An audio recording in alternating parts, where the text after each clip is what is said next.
Mumbai blast का 1993 का जो दोषी है, उसका एक अभियुक्त दोषी है इकबाल मूसा, वह इंडी गठबंधन के प्रत्याशी के लिए वोट मांगते हुए दिखाई दिया है।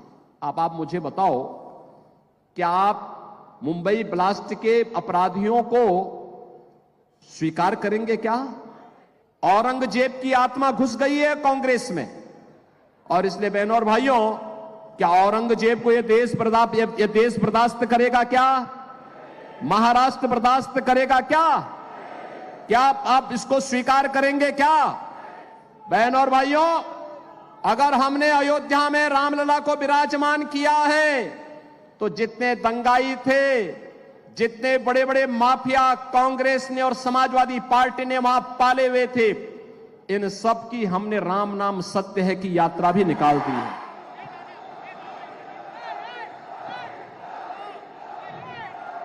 भारत माता की, भारत माता की, भारत माता की, वंदे वंदे वंदे।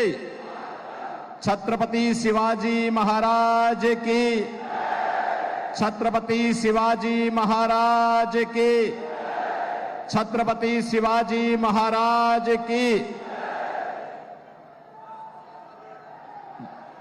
मंच पर उपस्थित भारतीय जनता पार्टी के प्रदेश के अध्यक्ष माननीय श्री चंद्रशेखर बावनकुले जी,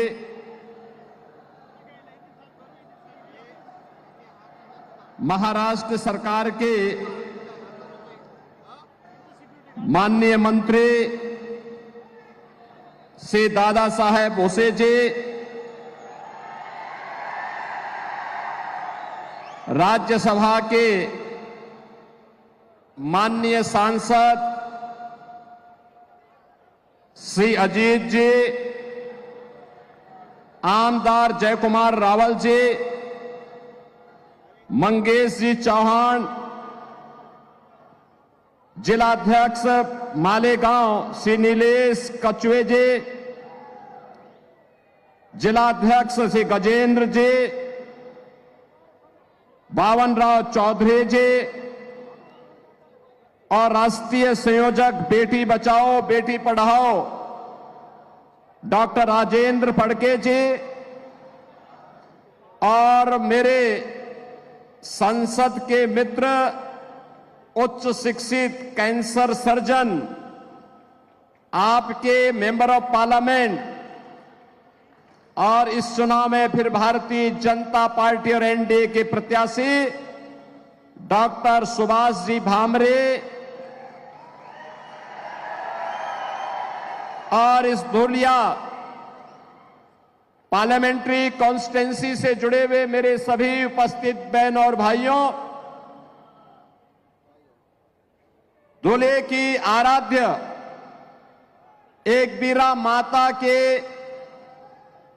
चरणों में बारंबार मैं प्रणाम करता हूं। बहनों और भाइयों, इस पावन धरा को छत्रपति शिवाजी महाराज की जन्मस्थली होने का सौभाग्य प्राप्त है। शिवनेरी जो हर भारतीय के लिए एक ऊर्जा का पुंज है, और इसीलिए मैं महाराष्ट्र की इस पावन धरा को कोटि कोटि नमन करता हूं। इस धरा ने भारत के संविधान के निर्माता बाबा साहब डॉक्टर भीमराव अंबेडकर को, सामाजिक न्याय के प्रोधा महात्मा फुले को, महिला सशक्तिकरण की साक्षात प्रतिमूर्ति सावित्रीबाई फुले को जन्म देकर के भारत को एक नए भारत की दिशा में अग्रसर करने का मार्गदर्शन दिया है।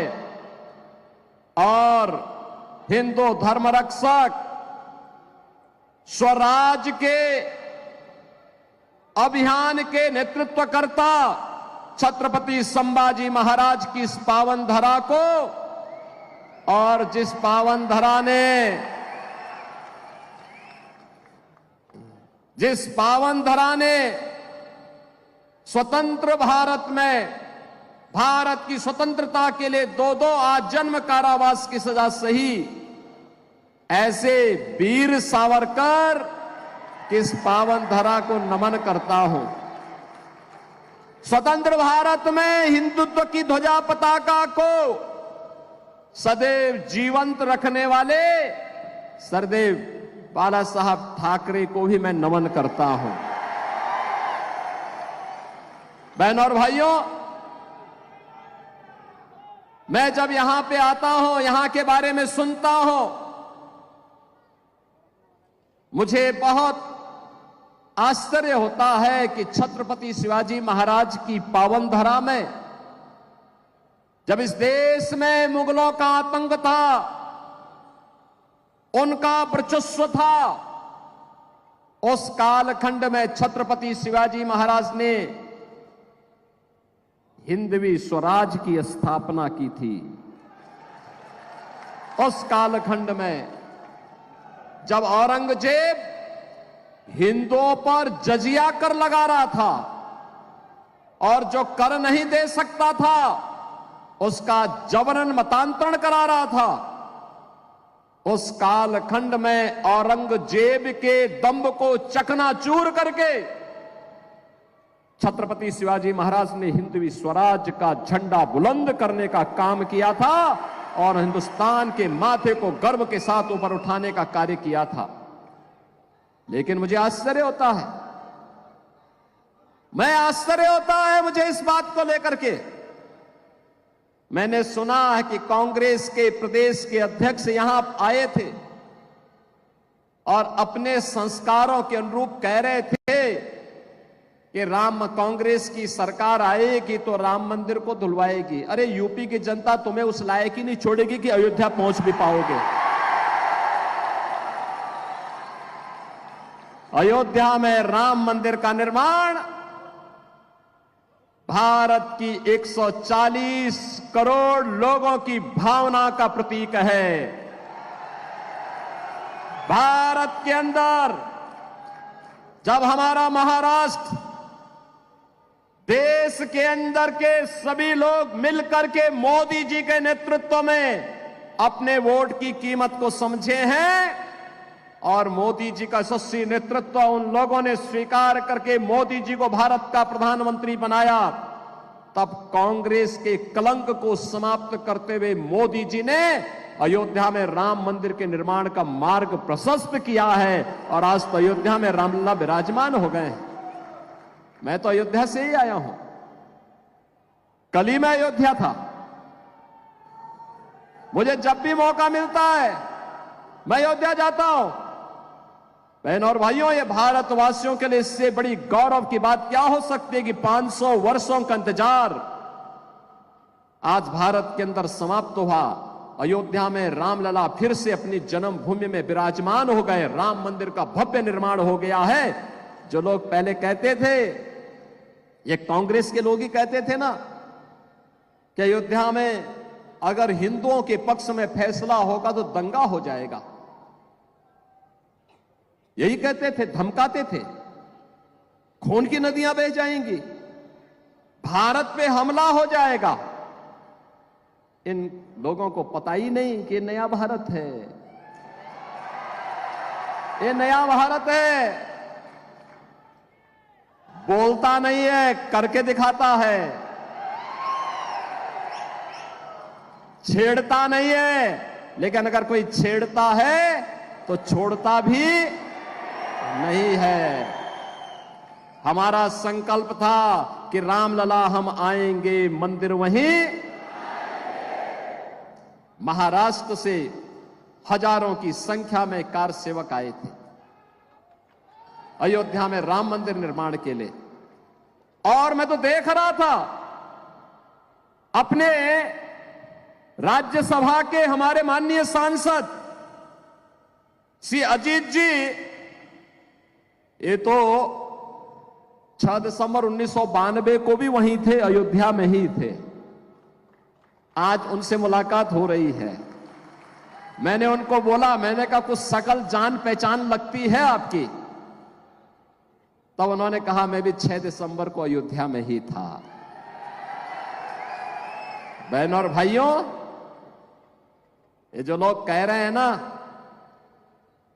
कि कांग्रेस की सरकार आएगी तो राम मंदिर को धुलवाएंगे, रामलला इनको इस लायक ही नहीं छोड़ेंगे कि इनकी सरकार आए। वो नौबत ही नहीं आने वाली है। 4 चरणों के चुनाव संपन्न हो गए। 5वें चरण में आपको मतदान करना है बहनों और भाइयों। और मैं भी कह सकता हूं, पूरे देश के अंदर जो नारा गूंज रहा है, एक ही स्वर है, एक ही स्वर है, और हर ओर से एक ही नारा गूंज रहा है, और वह है कि फिर एक बार, फिर एक बार, फिर एक बार, और अब की बार, अब की बार। तो जब ये नारा भाजपा के लोग, एनडीए के लोग लगाते हैं, तो विपक्ष को लगता है कि उनके पैरों के नीचे की जमीन चली गई। वे पूछते हैं कैसे होगा, तो जनता से पूछते हैं, तो जनता जनार्दन उन्हें क्या जवाब देती है? जनता जनार्दन भी जवाब देती है कि जो राम को लाए हैं, जो राम को लाए हैं, और मोदी जी राम को लाए हैं, तो मोदी जी फिर से आएंगे। कोई संदेह नहीं, कोई संदेह नहीं होना चाहिए बहनों और भाइयों। मैं तो आज आपसे कहने के लिए आया हूं, चुनाव के बहाने चंद्रशेखर बावनकुले जी मुझे यहां लेके आ गए। वैसे गालना में हमारा आश्रम है, मेरे गुरु भाई योगी बिलासनाथ जी वहां विराजमान होते हैं, और मैंने कई बार प्रयास किया, लेकिन बहनों और भाइयों, इसी बहाने मैंने कहा चलो मैं चलता हूं। इस बार मैं जाऊंगा तो मालेगांव के अपने भाइयों को, धुलिया के अपने बंधुओं को, सबको मैं, बहनों और भाइयों को मैं आज अयोध्या में प्रभु राम लला के दर्शन करने के लिए आमंत्रण जरूर दूंगा। बहनों और भाइयों, भारतीय जनता पार्टी आज भारत को आत्मनिर्भर और विकसित भारत बनाने के संकल्प के साथ इस चुनाव में उतरी है। चुनाव हमारे लिए केवल सत्ता प्राप्त का साधन नहीं है। चुनाव हमारे लिए एक गरीब के चेहरे पर खुशहाली लाने का, एक वंचित को उसका अधिकार दिलाने का, एक नौजवान के हाथ को रोजगार उपलब्ध करवाने का, एक अन्नदाता किसान को उसका हक उपलब्ध कराने का, एक बेटी और एक बहन को आर्थिक स्वावलंबन के मार्ग पर अग्रसर करने का, और भारत की विरासत को सम्मान दिलाते हुए विकास के पथ पर भारत को दुनिया के अंदर अग्रणी राष्ट्र के रूप में स्थापित करने का है।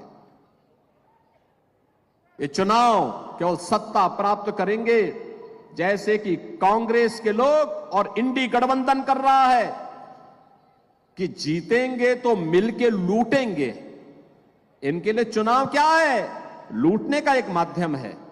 हमारे लिए चुनाव जनता जनार्दन की खुशहाली के लिए और भारत को दुनिया की सबसे बड़ी ताकत के रूप में स्थापित करने का एक संकल्प है, और उस संकल्प के साथ हम लोग आगे बढ़ रहे हैं। और ये संकल्प नहीं होता तो क्या पिछले 10 वर्ष में भारत इतनी प्रगति करता?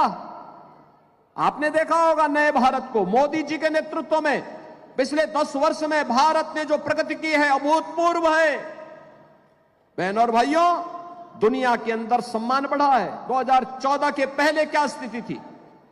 2014 के पहले दुनिया के अंदर भारत के प्रति सम्मान का भाव समाप्त हो रहा था। लगातार सम्मान घटता जा रहा था। सीमाएं असुरक्षित थी, घुसपैठ होती थी, आतंकी विस्फोट होते थे। और जब भी मैं तब भी सांसद था और मेंबर ऑफ पार्लियामेंट के नाते जब हम पार्लियामेंट में इस मुद्दे को उठाते थे तो कांग्रेस की सरकार कहती थी कि आतंकवादी सीमा पार के हैं, हम क्या करेंगे। बहनों और भाइयों, विकास के कार्य ठप पड़े थे, भ्रष्टाचार चरम पे था, गरीब भूख से मरता था, किसान आत्महत्या करता था, नौजवान पलायन करता था, बेटी और व्यापारी सुरक्षित नहीं थी और हर हिंदू पर्व और त्योहार के पहले दंगे हो जाते थे। यही होता था ना। लेकिन बहनों और भाइयों, 14 के बाद कैसे परिवर्तन हुआ है। आज दुनिया के अंदर सम्मान बढ़ा है, सीमाएं सुरक्षित हुई हैं। सीमाएं सुरक्षित होने के साथ साथ आतंकवाद और नक्सलवाद पर नकेल कसी गई है। अब तो जोर से कहीं पर पटाखा फट जाए ना तो सबसे पहले पाकिस्तान सफाई देता है, कहता मेरा हाथ नहीं है। अब ये सीमा पार का आतंकवाद समाप्त। पाकिस्तान कहता है मेरा हाथ नहीं है, बकस दो बस एक बार, अब कुछ नहीं कर रहूंगा मैं। और पाकिस्तान, मैं तो कहना चाहता हूं, जो लोग ये पाकिस्तान के समर्थन में बात करते हैं ना, इनको पाकिस्तान ही भेज देना चाहिए, जाए वहां भीख मांगे। देख रहे हो वहां पे भारत 80 करोड़ लोगों को पिछले 4 वर्ष से फ्री में राशन दे रहा है और मोदी जी ने कहा अगले 5 वर्ष तक देंगे। और पाकिस्तान में लोग भूखों मर रहे हैं। पाक अधिकृत कश्मीर में किस प्रकार का नजारा है, अराजकता है। लोग 1 किलो गेहूं के लिए लड़ रहे हैं, आटा के लिए लड़ रहे हैं, आपस में मारपीट कर रहे हैं, आगजनी हो रही है, तोड़फोड़ हो रही है। और मैं तो कहूंगा इन पाकिस्तान परस्तों से जाए पाकिस्तान में भीख मांगे, पाकिस्तान में कंगाल बन करके वहां पर इनके दिमाग ठिकाने न लग जाए तो अपने आप ठीक हो जाएंगे। बहनों और भाइयों, खाएंगे भारत के अंदर और जो गाएंगे पाकिस्तान का, उनके लिए हिंदुस्तान में कोई ठिकाना नहीं होना चाहिए, कोई ठिकाना नहीं होना चाहिए। जो लोग कहते हैं मोदी जी ने क्या किया है, बहनों और भाइयों, उनको सबसे पहला जवाब दीजिए, उनको सबसे पहला जवाब दीजिए कि जितनी पाकिस्तान की आबादी है उससे ज्यादा लोगों को मोदी जी ने 10 वर्ष में गरीबी रेखा से उभार करके खुशहाल जीवन जीने के लिए एक मार्ग प्रशस्त किया है। उनको बताइए, पाकिस्तान की आबादी 23 करोड़ और मोदी जी ने 25 करोड़ लोगों को गरीबी से उभारा है। यह है नया भारत। बहनों और भाइयों, आयुष्मान भारत, 60 करोड़ लोगों को 5 लाख रुपए की सुविधा। और मोदी जी ने कहा है कि 70 वर्ष से ऊपर के हर एक वृद्ध नागरिक को, वृद्धजन को 5 लाख रुपए प्रतिवर्ष आयुष्मान भारत की सुविधा उपलब्ध करवाएंगे, स्वास्थ्य की सुविधा उपलब्ध करवाएंगे, फ्री में उपलब्ध करवाएंगे। बहनों और भाइयों, 50 करोड़ गरीबों के जनधन अकाउंट खुले हैं। 12 करोड़ अन्नदाता किसानों के लिए किसान सम्मान निधि, 12 करोड़ गरीबों के घर में शौचालय बने हैं। एलपीजी का सिलेंडर जो कांग्रेस के समय में मिलता नहीं था, पैसा देके भी नहीं मिलता था, मोदी जी ने 10 करोड़ घरों को फ्री में उपलब्ध करवाने का काम किया है।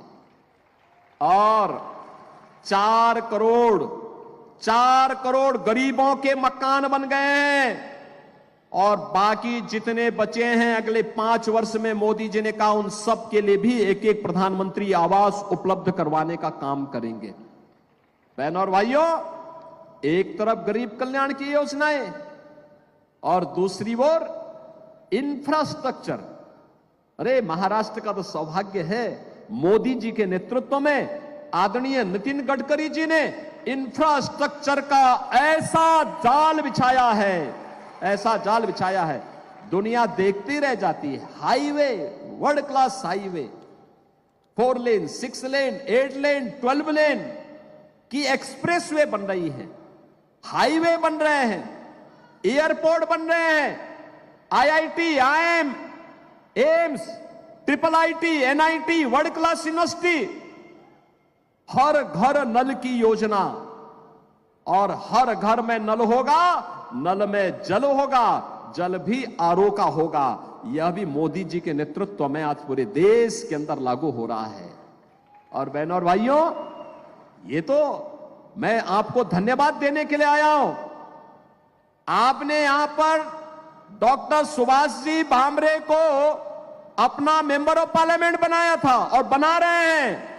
एक पढ़ा लिखा इंसान, कैंसर सर्जन, उच्च शिक्षित कैंसर सर्जन, वह तो इन सब के बारे में जानता है। संसद में, विभाग, मंत्रालयों में इन मुद्दों को उठाता है, संसद में मुद्दों को उठाता है, उन योजनाओं को यहां पे लेकर के आने का काम करता है।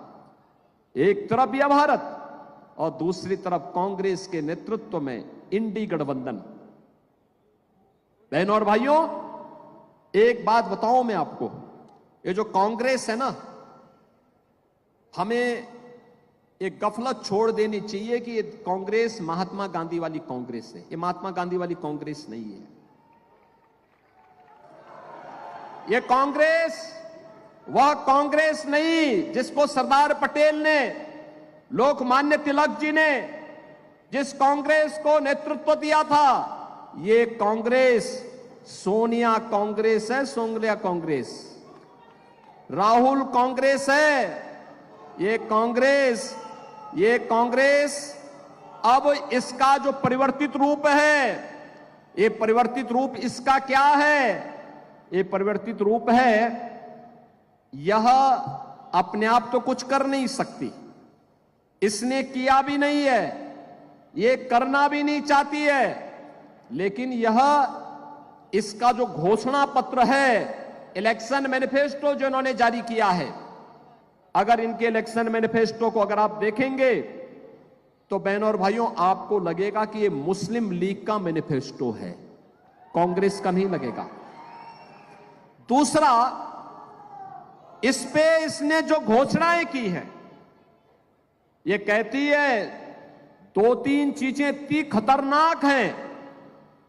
पहला, यह अनुसूचित जाति, जनजाति और पिछड़ी जाति को मिलने वाले आरक्षण पर सेंध लगाना चाहती है, और इसके लिए यह आपके आरक्षण के अधिकार को मुसलमानों को देना चाहती है।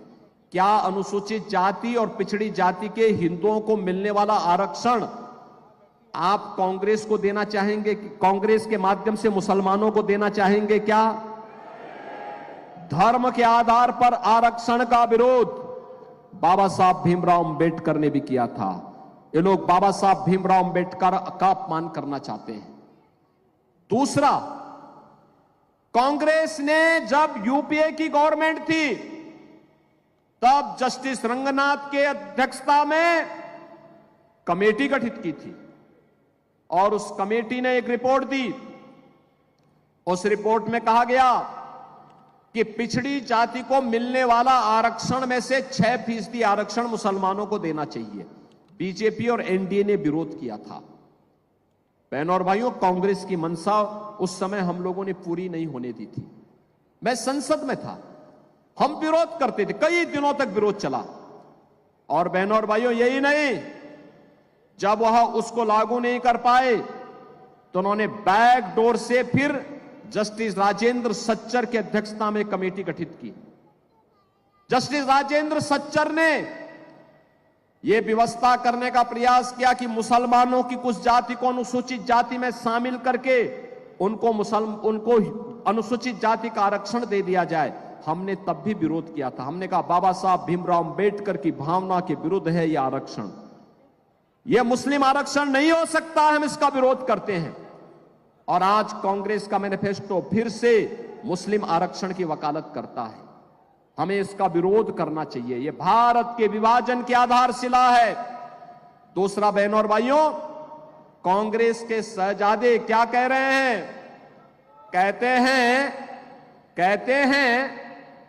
वे कहते हैं मैं एक झटके में गरीबी मिटा दूंगा।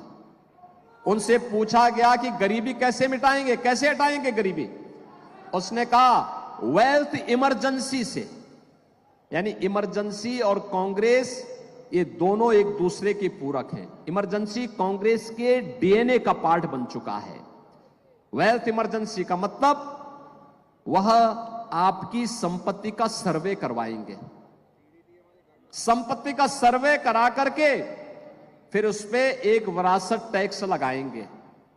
आपके बाप दादों की जो संपत्ति होगी, आपके ग्रैंडफादर ने, आपके फादर ने, आपकी मदर ने जो संपत्ति अर्जित की है और वो संपत्ति स्वाभाविक रूप से आपके पास आई है, उसमें से आधी संपत्ति कांग्रेस के लोग और उनके सहयोगी जबरदस्ती लेकर के फिर मुसलमानों को बांटने का प्रयास करेंगे। क्या आप इसको स्वीकार करेंगे? क्या इसको स्वीकार करेगा क्या हिंदुस्तान?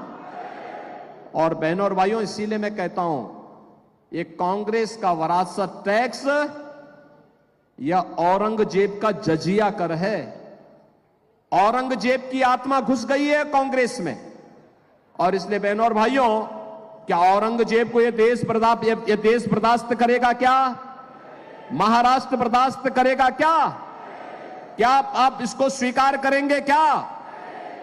और इसीलिए मैं आपसे कहने के लिए आया हूं, कांग्रेस को स्वीकार नहीं करना है। कांग्रेस को एक सिरे से खारिज करना है। एक कांग्रेस और इसके सहयोगी सारे लोग एक जैसे हैं। जैसे कांग्रेस वैसे सहयोगी, वे सभी के सभी लोग इसी प्रकार के कार्य में लिप्त हैं। आज तो मैंने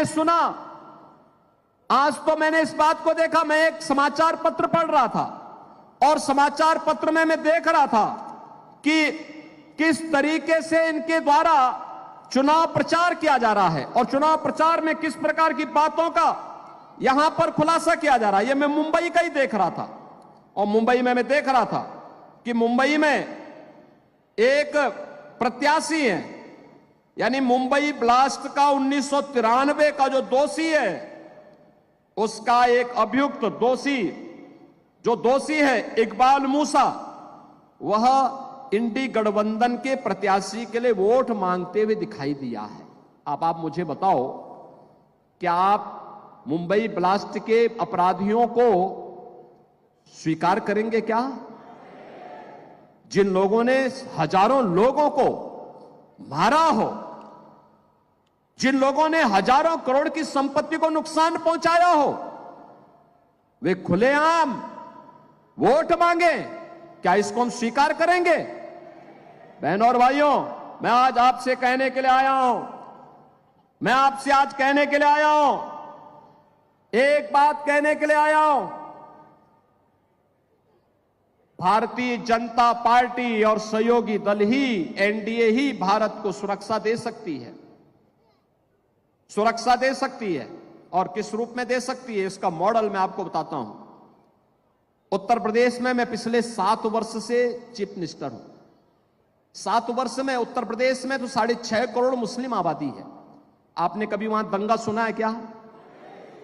7 वर्ष में कोई दंगा नहीं हुआ, कोई दंगा नहीं, कोई कर्फ्यू नहीं, दंगा भी नहीं, कर्फ्यू भी नहीं। और साथ साथ जितने भी बड़े बड़े माइक लगे हुए थे ना ऊपर, वे सब उतार करके रख दिए गए हैं। सड़क पे कोई नमाज नहीं होती है, अब कोई सड़क पे नमाज नहीं होती है। और मैं आपसे कहने के लिए आया हूं, मैं, बहनों और भाइयों, अगर हमने अयोध्या में रामलला को विराजमान किया है, तो जितने दंगाई थे, जितने बड़े बड़े माफिया कांग्रेस ने और समाजवादी पार्टी ने वहां पाले हुए थे, इन सब की हमने राम नाम सत्य है की यात्रा भी निकाल दी है। ये सब निकल गए, सब गायब हो गए। कुछ लोग तो बोलते थे कि साहब बस हमें जेल डाल दीजिए। हमने कहा जेल नहीं, तुम्हारी जगह तो जहन्नुम है, जहन्नुम। और इसलिए बहनों और भाइयों, मैं आप सभी से ही कहने के लिए आया हूं, कांग्रेस की घोषणा पत्र में एक और बात लिखी गई है, और वह लिखी गई है कि अगर कांग्रेस नेतृत्व की सरकार बनेगी तो कांग्रेस अल्पसंख्यकों को उनकी रुचि के अनुसार खान पान की स्वतंत्रता देगी।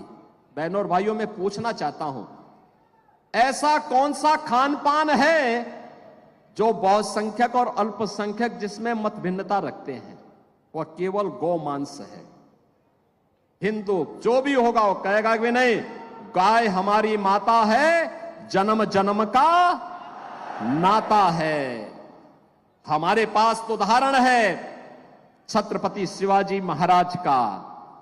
जब गौ हत्यारे को उन्होंने देखा कि ये कसाई गौ माता पर बर्बर अत्याचार कर रहा है, तो उसका काम तमाम करवा दिया था उन्होंने। और यही मैं कहने के लिए आया हूं, बहनों और भाइयों, ये कहती है कि आएंगे तो गौ हत्या करने की छूट देंगे। क्या आप यहां मालेगांव में और धुलिया में क्या ये कांग्रेसी लोगों को क्या यहां पर गौ कसी करने की, गौ हत्या करने की छूट देंगे क्या? अरे राम मंदिर का जो पुण्य प्राप्त हुआ है आपको, उस पुण्य को गौ हत्या करवा के पाप में नहीं बदलना है। राम मंदिर बना है, मोदी जी का यशस्वी नेतृत्व है, लेकिन श्रेय आपको जाता है क्योंकि आपके वोट से ही मोदी जी प्रधानमंत्री बने हैं। पुण्य तो आपको भी प्राप्त हुआ है, और इसीलिए आपसे मैं कहने के लिए आया हूं, यूपी में तो हमने सभी स्लॉटर हाउसेज ही बंद करवा दिए। न रहेगा बांस, न बजेगी बांसुरी। बंद करो इसको। बहनों और भाइयों, मैं आज इसीलिए आपसे कहने के लिए आया हूं, इसीलिए मैं आज आपके पास आया हूं। हमें कोई संदेह नहीं होना चाहिए, कोई संदेह नहीं होना चाहिए। एक ही लक्ष्य होना चाहिए, एक ही भाव होना चाहिए। ये कांग्रेस और इंडी गठबंधन, इनका कोई लक्ष्य नहीं, इनका कोई उद्देश्य नहीं, इनकी कोई नीति नहीं, इनके पास कोई नेता भी नहीं। ये जितने दल हैं उतना ही दलदल में भी हैं। इनके पास देश के लिए किसी प्रकार का कोई इनके पास विजन नहीं है, और इसीलिए इनका मिशन भी नहीं है। यह तो केवल और केवल देश के विभाजन की आधारशिला रखना चाहते हैं, देश की कीमत पर सत्ता चाहते हैं। हम देश सर्वोपरि मानते हैं, भारत सर्वोपरि मानते हैं, राष्ट्र के लिए सब कुछ समर्पण, सब कुछ समर्पण। अगर हमारी सत्ता कभी देश के मार्ग में, भारत के नवनिर्माण में, भारत के विकसित भारत की संकल्पना में बाधित बनेगी, हम सत्ता को ठुकराएंगे। पहले भारत के विकसित भारत के निर्माण के मार्ग पर आगे बढ़ेंगे। लेकिन एक कांग्रेस के लोग देश की कीमत पर सत्ता चाहते हैं, हमें इसको स्वीकार नहीं करना चाहिए। और इसलिए गुमराह कर रहे हैं, झूठ बोल रहे हैं। केवल इनके पास अब एक ही अस्त्र बचा है, और वह बचा है केवल अफवाह फैलाने का, गुमराह करने का, मनगढ़ंत आरोप लगाने का।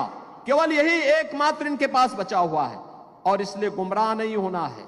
हमें तो भारतीय जनता पार्टी और एनडीए के प्रत्याशियों को विजयी बना करके मोदी जी को तीसरी बार देश का प्रधानमंत्री बनाना है।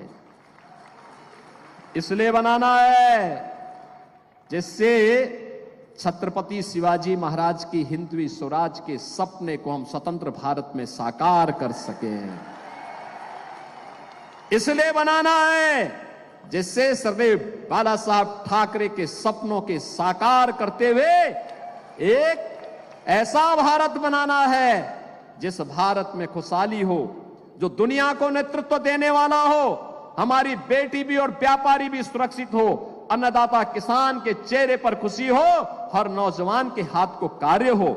ऐसा आत्मनिर्भर और विकसित भारत बनाना है, और इसके लिए भारतीय जनता पार्टी आपके सामने है, एनडीए आपके सामने है, और इसलिए मैं आप सबसे अपील करूंगा, इस सीट पर डॉक्टर सुभाष जी भामरे पहले भी सांसद आपने बनाए थे, आज फिर उनको बना करके भेजना है।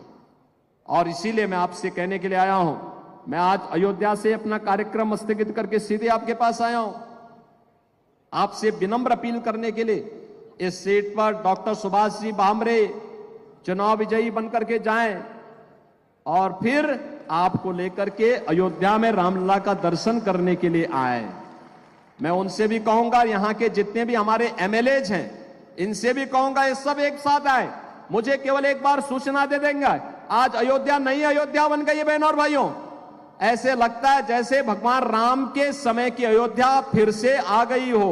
बहुत अच्छी कनेक्टिविटी हमने दे दी है, बहुत अच्छी व्यवस्था कर दी। जो लोग अयोध्या गए होंगे पिछले 3 महीने में, उनको वहां की व्यवस्था अच्छी लगी होगी ना, कोई दिक्कत तो नहीं आई वहां। जो गए थे वे अभिभूत होकर के आए हैं, अंतःकरण से अपने पूर्वजों का धन्यवाद करके आए हैं कि जिस कार्य के लिए उन्होंने संघर्ष किया था, आज रामलला को देख करके आ रहे हैं। और अयोध्या एक नई अयोध्या के रूप में है, और उस नई अयोध्या के लिए मैं आपको आमंत्रित करने के लिए भी आया हूं। अयोध्या का दर्शन एक बार जरूर करिए, आप आइए, और जब आना हो तो मुझे एक बार सूचना जरूर दे दीजिए। बाकी आपकी कोई समस्या नहीं होगी, सारी समस्या का समाधान हम अपने आप करेंगे। मेरी आपसे अपील होगी कि डॉक्टर सुभाष जी भामरे को कमल चुनाव चिन्ह पर, परसों 20 मई को ही इलेक्शन है, और एनडीए के प्रत्याशी जहां भी है पूरे महाराष्ट्र के अंदर, उन सभी 13 सीटों पर एनडीए के प्रत्याशियों को भारी बहुमत से विजयी बना करके भेजिए। बहनों और भाइयों, इस बार का चुनाव ऐतिहासिक होना चाहिए। जीत तो पक्की है, लेकिन जीत ऐतिहासिक भी होनी चाहिए। ऐतिहासिक विजय के लिए मैं आया हूं। डॉक्टर सुभाष जी भामरे को ऐतिहासिक विजय बना के भेजेंगे। मालेगांव बोलो, धुलिया बोलो, जिता के भेजेंगे भारी बहुमत से। पीछे के हाथ भी ऊपर दिखने चाहिए। मुझे बताओ, आश्वस्त करो, सभी लोग सहमत हैं? जिता के भेजेंगे। चुनाव के दिन कमल ही कमल दिखना चाहिए, दिखेगा तो फिर मेरे साथ बोलेंगे, भारत माता की, भारत माता की, भारत माता की, छत्रपति शिवाजी महाराज की, छत्रपति शिवाजी महाराज की। जय श्री राम, जय श्री राम, जय जय श्री राम।